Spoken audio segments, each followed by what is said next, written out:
Tell us Yeah. all about Rock Your Funnel. What is it? So yeah, it's a 4-day event. So each day we have 2 to 3 sessions. The event is no more than 3 hours each day. And the idea here is to, again, as I mentioned, showcase different ways that you can utilize digital events. So if you're in product marketing, maybe you want to create an event for doing a product launch. If you're in customer marketing, using it to have a customer conference or some sort of customer summit or user group, virtual user group. And then, of course, like on the demand gen side, using it for webinars and so forth. So just really tapping into different areas of the marketing organization, right? It's not just for events, like events. It's not just for your events Yeah. team. Other functions of the organization can also take advantage of this. So we'll be doing that. We have some really awesome speakers lined up. We have folks from Salesforce, G2, Wayfair, 6sense. So we got a great lineup of speakers, and it'll be anything between a one-to-one interview to like panel discussions that happen throughout the week. And then because again, we're doing this music festival theme, so we're also going to have entertainment every day. So to break up the sessions, like this intermission, we'll have entertainment coming in. So each day we'll focus on a specific genre of music, and we'll have a DJ one day, we'll have dueling pianos another day, music trivia on another day. So just mixing it up every day with some sort of music component. And then, of course, incentives and rewarding. So throughout the week, we're going to be giving away prizes to folks. We have this really limited edition Rock Your Funnel t-shirt that we've had made. And so attendees will get the t-shirt, and then to encourage engagement, like people talking in the chat, submitting questions based on their activity and where they are and where they score on the leaderboard. We'll be giving away like various gift cards like DoorDash, Amazon, and so forth. I like that because it is showing creativity in the similar sense of how you'd run an in-person event. Yeah. Multiple days, a lot of elements to it, entertainment, experience.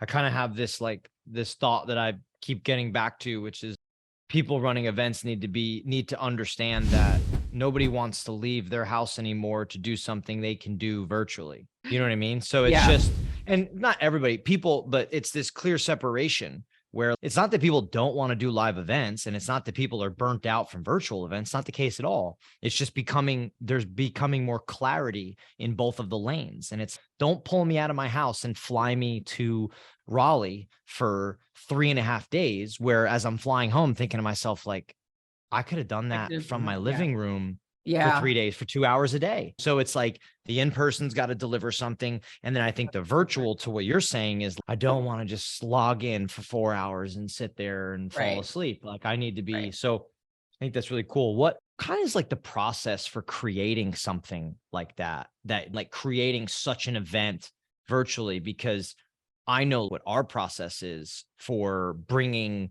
ideas and things to life physically in a trade show booth or a brand activation or an event. Like we have a very, I don't say set process, but we have a process and then we work through it. But like, what kind of process is that? Yeah, it's a team effort. When we first kicked off the idea, it was actually our head of growth who came up, her and I think our content manager came up with the idea. And honestly, it first started with, okay, here's the audience that we're trying to go after. Here's who we want to show up to the event. So that's the demand gen person. We want the customer marketing person. Okay, so now that we've outlined our audience, our ICP that we're going to go after for this particular event. Okay, so what are the topics they're going to care about? So then we start digging into content for each of those different personas, right? So what's going to be of interest to them? And then from there, we started building out that kind of content plan for the week. So each day we're focusing on a different persona and what's going to be, and then basically tips and tricks, right? Of how can you go about executing a customer related event. And then based on that, we started then thinking about the speakers.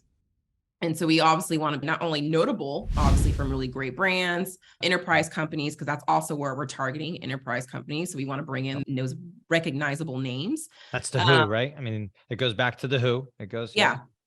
That's going to essentially be the draw, right? People are going to want to come in here from the Salesforce person. So then we started reaching out, okay, we started then mapping like who would be the best speaker to talk on those particular topics to those groups. And so that's how we started building out kind of our agenda for the week. And we did a whole brainstorming session with like our creative team and marketing and so forth, as far as what do we want this to look like? What's the theme going to be overall for the event? And so that's when we came up. Everybody loved the whole music festival themes. And then we started throwing around, okay, what do we want to call this? And so obviously Rock Your Funnel, we're talking about, again, marketing funnel. And so that's where we came up with the name.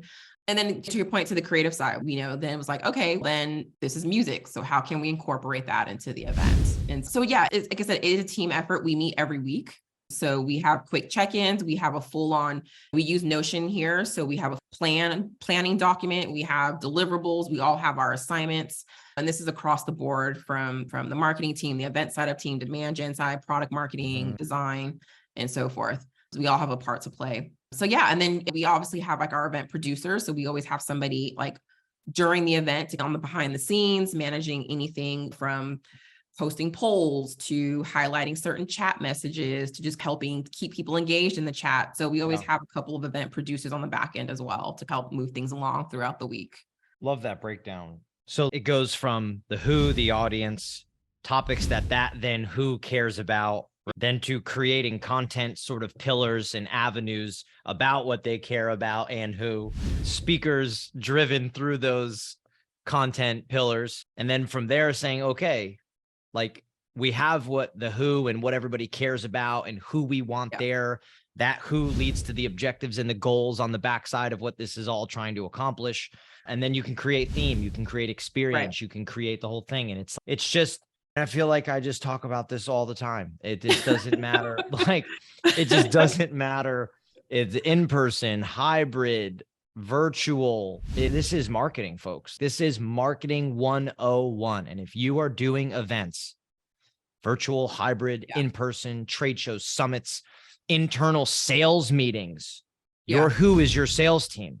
Like, just if you're not thinking this way, if you're not strategizing this way, if you're doing what I call like the zombie walk, like just doing what you always do just because, like, you are missing. Like, that breakdown was perfect because it's how it comes to life. Yeah. And I think it's also important to note, and I think it's something that we also are all probably guilty of falling into, is you do all this prep work, the event happens and you move on. So I think also the post event is also just as equally important. So I think in a number of things that we talk about a lot is just, you have all this amazing content, right? You have all this great stuff. So now use it, right? Use the content, repurpose that content. And I don't mean just like, offering the on demand, which we obviously will do, but how can you continue to take that content and break it up and use it throughout the remainder of the year into other marketing pieces? And then, yes, making sure that you're staying engaged with your sales folks and making sure that proper follow-up is happening. What's that messaging afterwards? And then constantly keeping track of how those leads are progressing after the event's over. I mean, that extending the life of the show, extending the life of the event, like being in that to me goes back to this thought of like, these events, they're campaigns. They should be treated as such in a campaign manner. So you have to have something that closes that loophole, extends it for 3 months, 6 months, a year, maybe. I don't know. It's a lot of different ways of doing it. Awesome.